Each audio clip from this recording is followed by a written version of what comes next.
मित्रों नमस्कार। आज हम प्रदेश की बात कार्यक्रम में चर्चा करेंगे संसद में हुए आदरणीय प्रधानमंत्री जी के बयान की।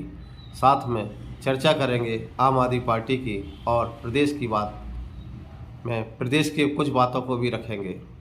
सबसे पहले तो कल जो राहुल गांधी की संसद में जो चर्चा राष्ट्रपति माननीय महामहिम राष्ट्रपति जी के अभिभाषण पर धन्यवाद प्रस्ताव पर चर्चा चल रही थी। राहुल गांधी ने कल काफ़ी आरोप लगाए थे। उसके बदले में उसके पक्ष के और विपक्ष में केंद्रीय मंत्री स्मृति ईरानी ने, सांसद दुबे ने या अन्य लोगों ने भी जिस तरह के वक्तव्य रखे वो सराहनीय थे। आज आदरणीय प्रधानमंत्री जी ने भी काफ़ी सोच समझ के और बार बार अच्छी तरह से पटक पटक के धोया राहुल गांधी की कुछ यात्राओं को, उनके अपने करतूत, उनके कारनामे भी, कांग्रेस पार्टी के कारनामे भी बताए कि क्या कब कैसे हुआ, कैसे जम्मू कश्मीर में जाना असंभव था, वहां आज राहुल गांधी ने का अपना झंडा भी फहराया। इसी बात को लेकर के आज उन्होंने कई बार अपने शेर शायरी के अंदाज में संसद में बयान दिया। काफ़ी सराहनीय था। इस कार्य के लिए उनको धन्यवाद।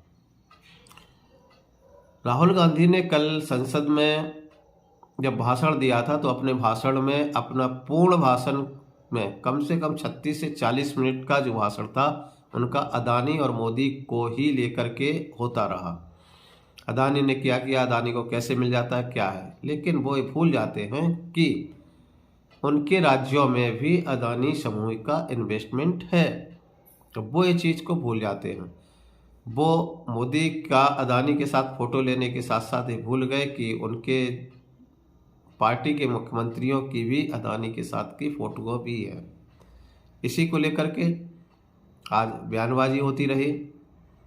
एक और घटनाक्रम में आम आदमी पार्टी के एक शराब घोटाले मामले में एक गिरफ्तारी भी हुई दक्षिण भारत से, और उसके अलावा आम आदमी पार्टी पर भारतीय जनता पार्टी के सांसद तिवारी जी ने जासूसी का आरोप लगाया और दिल्ली के उपराज्यपाल श्री सक्सेना जी ने, सीबीआई ने सक्सेना जी से उसके जांच करने की अनुमति मांगी है, जो उपराज्यपाल महोदय ने आगे केंद्र सरकार को भेज दी। अब आते हैं प्रदेश के ऊपर।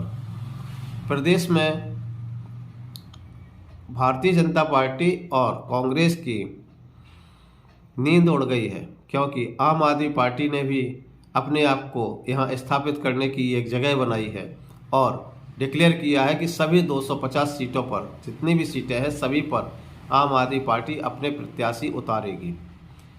उनकी आम आदमी पार्टी की घोषणा के बाद कांग्रेस मतलब कमलनाथ और भाजपा मतलब शिवराज, दोनों की नींद उड़ गई है। इसी बीच एक चीज़ और अन्य पार्टियां भी जो छोटी छोटी पार्टी हैं, नई पार्टी हैं, किंतु वो भी अपने अपने प्रत्याशी उतारेंगी, जिसमें एक पुरानी पार्टी है सपाक्स भी अपनी पूरी तैयारी के साथ प्रदेश में उतरेगी, एक जिम्मेदारी के साथ। और साथ में चूँकि यह पार्टी 5 साल पुरानी है, प्रदेश में एक विश्वास भी लेके चल रही है, तो सपक्ष अपने आप को स्थापित भी करेगी और लोगों के बीच जाके अपने प्रत्याशियों के बारे में, अपने नीति और आयोजन के बारे में, सरकार को चलाने के बारे में अपनी विचार जनता तक पहुंचाएगी और चुनाव में बढ़ चढ़कर हिस्सा लेगी।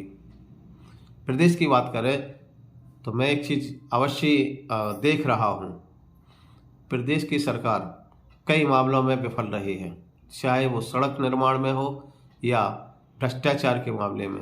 ये दोनों मामले, शराब नीति के मामले में, इन नीतियों के मामले में प्रदेश की सरकार असफल रही है और इसका जवाब प्रदेश सरकार को देना होगा।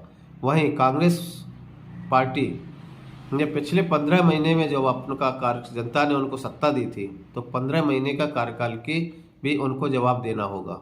15 महीने में उन्होंने क्या कार्य किए। मेरी नज़र में तो जैसे ही कांग्रेस सरकार आई थी तो 5 रुपये डीजल पेट्रोल पर तुरंत बढ़ा दिया गया था। यह जनता के लिए अतिरिक्त बोझ था।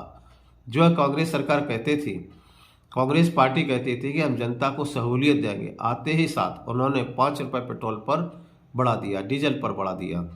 तो यह जनता के ऊपर बोझ था जो आज तक नहीं घटाया। कांग्रेस पार्टी भी इसको नहीं कह पाती है कि पेट्रोल डीजल पर रेट घटाइए। तो ये प्रदेश की बात है। आगे हम प्रदेश में और भी बहुत सारी बातें लेके आएंगे।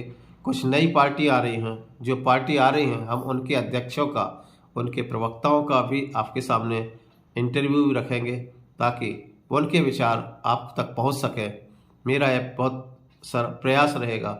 आपको यह चैनल हमारा कैसा लगता है आप हमें कमेंट बॉक्स में कमेंट करके बताइएगा। लाइक और सब्सक्राइब अवश्य करिएगा ताकि हमारी बात आप तक पहुंच सके। और इसको कहेंगे हम प्रदेश की बात आप तक पहुंचे, मेरा यह प्रयास रहेगा। धन्यवाद, नमस्कार।